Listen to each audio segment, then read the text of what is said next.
Bienvenue dans cette nouvelle édition du Non-Stop Info. Voici les titres de l'actualité. Célébration ce 1er octobre de la réunification du Cameroun francophone et anglophone. Dans une marche pacifique, les militants du parti au pouvoir, le RDPC, ont appelé à la paix et à l'unité nationale. Le Mali et la Guinée intègrent le Conseil international consultatif de Cajou. Le CICC, qui compte désormais 9 membres, est une plateforme qui vise à développer et promouvoir la filière Cajou et mieux maîtriser les cours du marché. Et puis, fin des championnats de Maracana dans les différentes catégories en Côte d'Ivoire. La finale des vétérans a clôturé la saison ce 30 septembre. Place maintenant à la préparation de la Coupe d'Afrique des Nations qui se jouera au Mali. Le Cameroun a célébré ce 1er octobre le 56e anniversaire de la réunification de ses régions francophones et anglophones, occasion saisie par le Rassemblement démocratique du peuple camerounais pour contrecarrer les sécessionnistes. Dans un rassemblement, le parti au pouvoir a appelé au soutien des institutions constitutionnelles. Reportage de notre correspondant Chérif Ousmane Bardonka. À Douala au Cameroun, la commémoration de la réunification du Cameroun s'est célébrée par une marche patriotique organisée par le Rassemblement démocratique du peuple camerounais, le parti au pouvoir, précédée d'un grand meeting tenu ce dimanche 1er octobre 2017 à l'esplanade de la maison du parti. C'était une occasion pour ces militants de dénoncer la menace de sécession sur fond de violences meurtrières qui ébranlent les régions anglophones du nord-ouest et du sud-ouest. C'était une journée spéciale parce que des entrepreneurs du chaos ont voulu mettre à l'épreuve notre capacité de réaction lorsque notre unité est mise en danger ou menacée. Vous avez vu le peuple patriotique du Vori, du littoral et de Douala qui a fait la démonstration de la puissance. Et nous sommes heureux, nous sommes un peuple uni, indivisible, et tout le monde a sa place dans le pays. C'est une journée mémorable dans la mesure où Douala, la ville de Douala en particulier, les populations du littoral en général se sont retrouvés ici pour réaffirmer leur soutien aux institutions de la République et puis réaffirmer leur attachement au président de la République, à la personne qui l'incarne, son Excellence Paul Biya.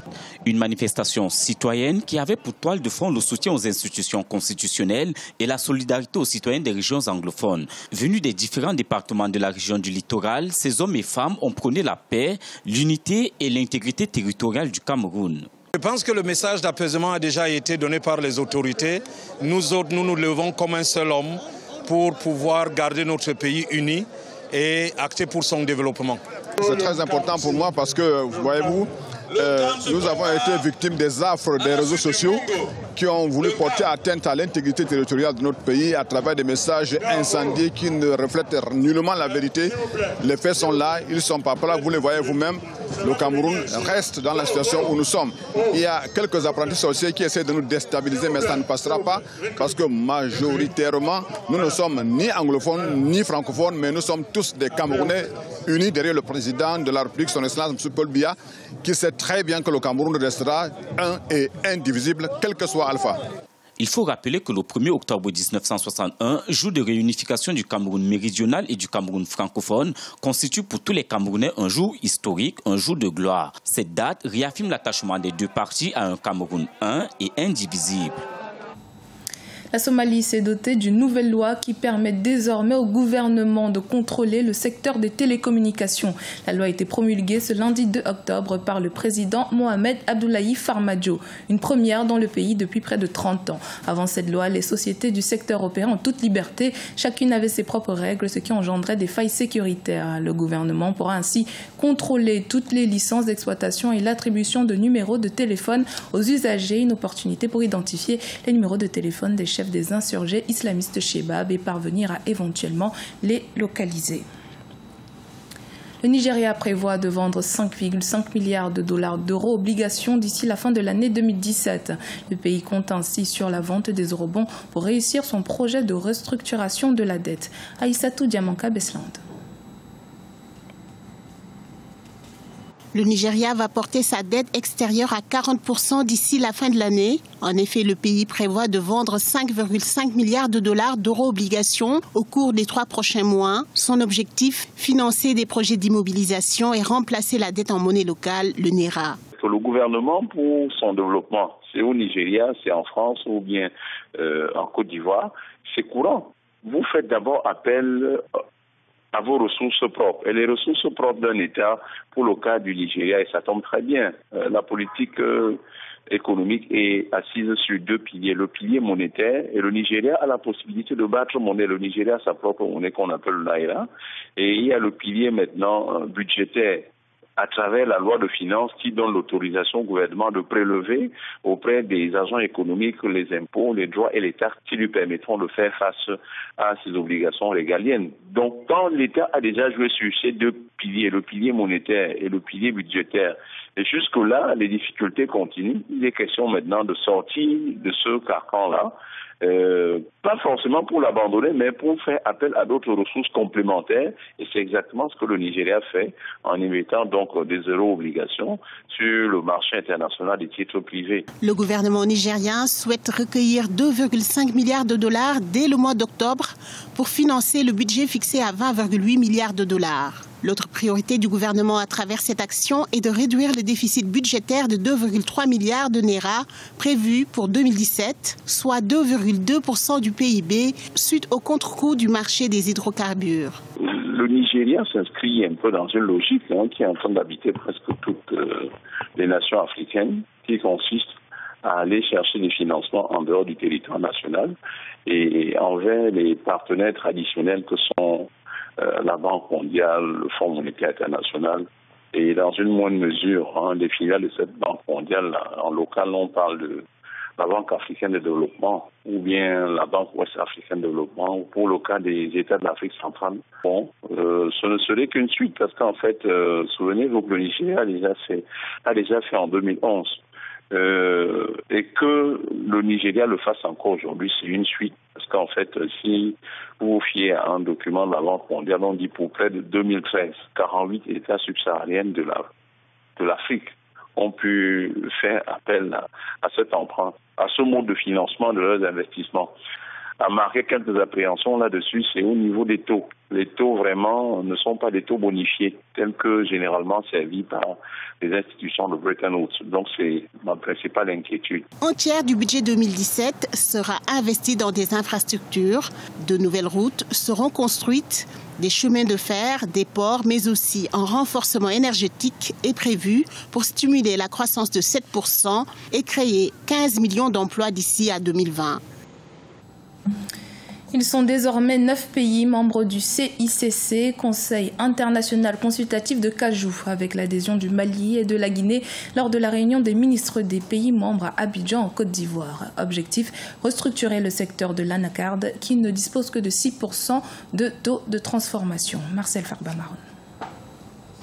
Le CICC, Conseil international consultatif de cajou, compte désormais 9 pays membres, après la Côte d'Ivoire, le Togo, la Guinée-Bissau, le Burkina Faso, le Ghana, le Sénégal et le Bénin. Le Mali et la Guinée ont rejoint vendredi 29 septembre 2017 le CICC au cours du Conseil des ministres qui a été précédé d'une réunion des experts de cajou à Abidjan, la capitale économique ivoirienne.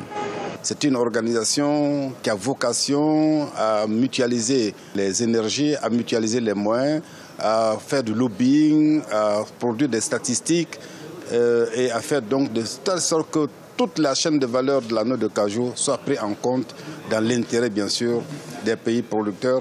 Le secteur du cajou a un important besoin de restructuration. Bien qu'abritant le premier producteur mondial de cajou, à savoir la Côte d'Ivoire, avec 250 000 producteurs et 1,5 million de personnes vivant directement ou indirectement de cette filière, l'Afrique ne dispose à peine que de 6% de taux de transformation de cajou, contre 120% en Amérique du Sud et plus de 220% en Asie.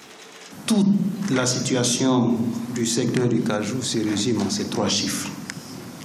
Le directeur de l'ANCA l'a mentionné.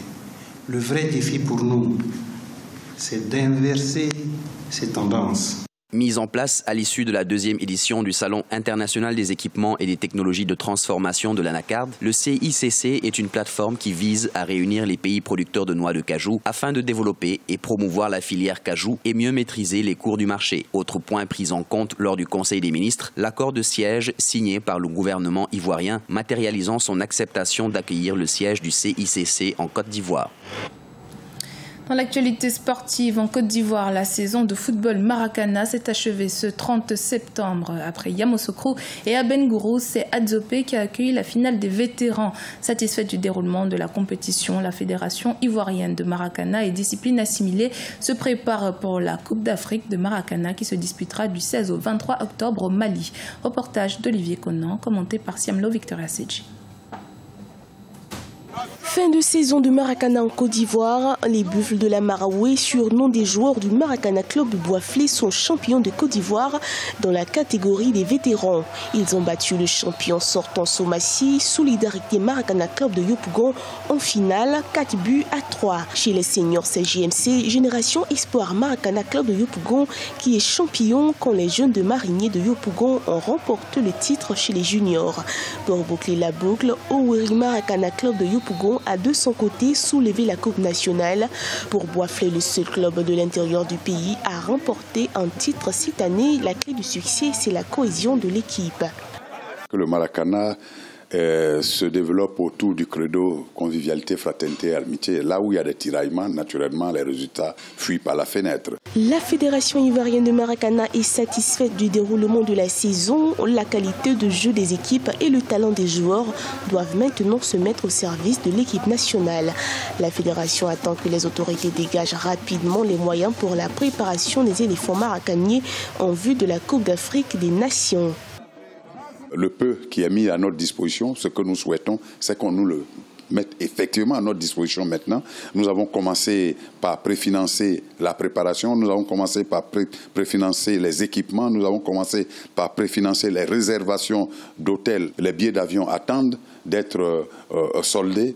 Et donc nous attendons que la régie nous fasse appel pour que nous puissions être soulagés. La Coupe d'Afrique de Maracana se disputera du 16 au 23 octobre 2017 au Mali. La Côte d'Ivoire, championne en titre, compte bien conserver ses trophées de meilleure nation d'Afrique de Maracana. En 2016 au Burkina Faso, les éléphants de Côte d'Ivoire ont en effet été sacrés champions, aussi bien chez les seniors que chez les vétérans. C'était le journal de la rédaction. Merci de votre fidélité. Dans un instant, une nouvelle édition de l'actualité sur Africa 24.